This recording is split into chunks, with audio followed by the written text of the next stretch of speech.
So, what happens when a city's government just stops working? Not with some big dramatic explosion, but with the quiet, frustrating hum of total gridlock. Today, we're going to dive into a really fascinating case study from Sri Lanka, where the letter of the law smacks right into the wall of raw political power. Here's how we're going to break it all down. First, we'll see what happens when a budget gets defeated. Then, we'll look at the law's quirky little second chance rule. After that, we'll get into the messy political deadlock that follows. And finally, we'll uncover how this whole thing usually ends. Because really, that's the big question here, isn't it? This isn't just about spreadsheets and numbers. It's about what happens when your very authority to govern gets challenged, even when the law says you're supposed to be in charge. Okay, so it all kicks off with a single vote. A city council's budget for the year gets shot down. And this one event, this one vote, sets off a political chain reaction that is way more interesting than you might think. Now, you'd probably think, okay, budget fails, the mayor's out, right? Game over. But nope. In Sri Lankan local government, it's a completely different ballgame. At the national level, yeah, a budget defeat can bring down the entire government. But down at the city level, it just opens a door to a special procedure. It's kind of like a do-over. And this second chance is a very specific legal safety net.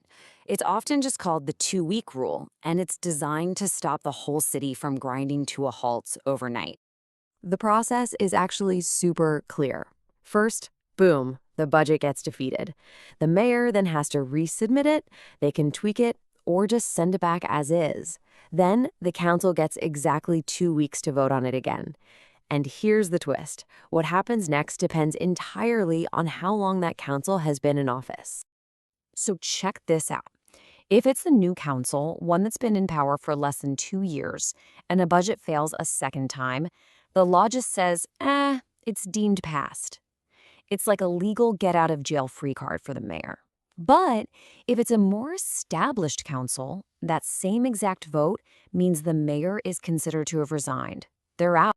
So if you're that new mayor, this deemed passed rule feels like a magic trick. The budget is legally adopted, the city has its funding, everything's fine now. Problem solved, right? Well, this brings us to the absolute core of our story.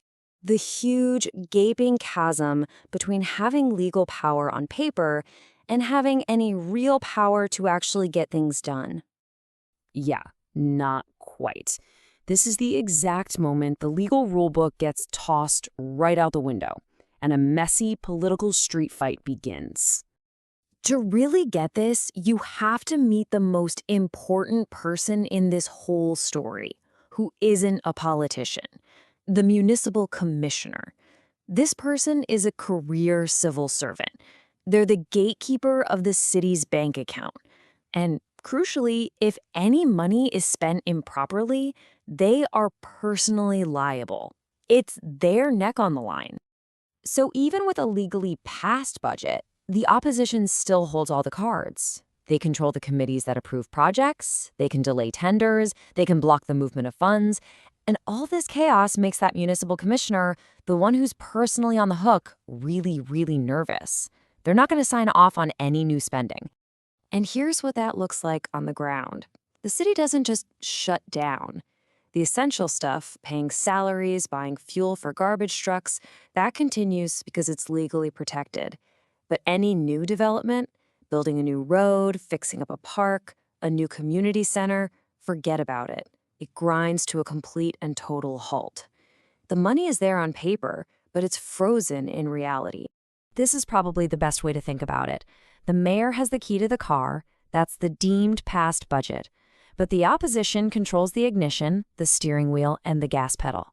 The mayor has the legal right to drive, but they are going absolutely nowhere. So with the city just paralyzed and stuck in neutral, this situation obviously can't last forever. And it doesn't. This is where the final, decisive political moves come into play to break this stalemate for good. The opposition, having now proven that the mayor can't actually run the city, moves in for the knockout punch. They use that budget defeat as their main piece of evidence for their ultimate weapon, a no-confidence motion. And this is a whole different beast. This isn't about money anymore. This is personal. It's a direct attack on the mayor's fitness to even hold the job. And here is the absolute key difference. A budget defeat has all those weird loopholes and second chances we talked about. A no-confidence motion? Nope. There are no do-overs. There are no loopholes. A simple majority votes yes, and the mayor is out, fired, instantly. And what if the chaos just continues? Let's say the council fires the mayor, but is so divided they can't even elect a new one. Well, there's one last drastic step. An even higher power, the provincial governor, can step in and hit the big red button, their nuclear option. They can dissolve the entire elected council and appoint one person, a special commissioner, to run the whole city all by themselves until the next election. Which leaves us with this final thought, right?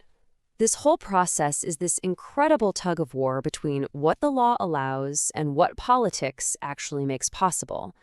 And it forces us to ask, in the end, which one is more powerful? The letter of the law that gives you the right to govern, or the political will of a majority that is absolutely determined to stop you?